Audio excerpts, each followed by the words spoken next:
The fate of the world is in your hands. To succeed, you must challenge all you know and seek a deeper truth.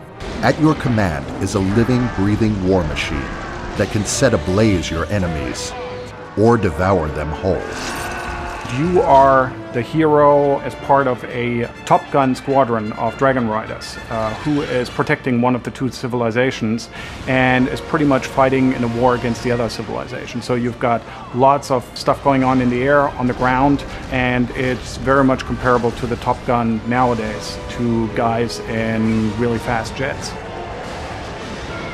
The great thing about flying in Lair is that now we have the SIXAXIS controller on the PlayStation 3. In all of our previous games, we spent a lot of time tweaking the analog controllers and trying to make it feel natural. But now that we have a tilt sensor in the controller, we're able to give the player this really intuitive feedback loop where just by moving the controller, it's like pulling on the reins of the dragon and you just feel like you're in control.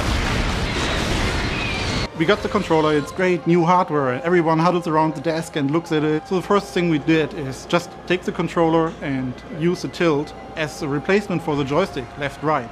You tilt left, you tilt right, and everyone tried it and it's like, this is crap, I don't want to play this. And so Julie and I sat down, we said, wait a minute, let us try a little bit and continually replace parts of the game to work with this new way of interacting with the game. After the first day, where everybody was extremely skeptical, then people slowly started coming around and said, you know what, it actually controls better. Well, the really nice thing about the controller is it matches the way you would think that a dragon would move. When a player tilts the controller down, they know what's going to happen. They know their dragon's going to descend. So in a lot of ways, it made it easier to maneuver and much more intuitive.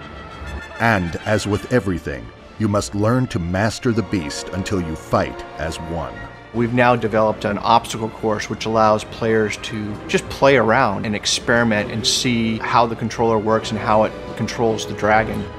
With the joystick, you only have a certain amount of range. You have it centered, and then you have to try to figure out between the center position and full extreme position where exactly you wanted to turn, how sharp you wanted to turn. Very difficult when you're talking about a little tiny joystick. On top of that, what we're using is a gesture recognition system. So if you do certain things which you would do when you hold the reins of a dragon, the game recognizes that and translates it without you having to press combinations of complicated buttons. It translates it into very easy movements. So for example, if you whip it up, then you do a 180 turn.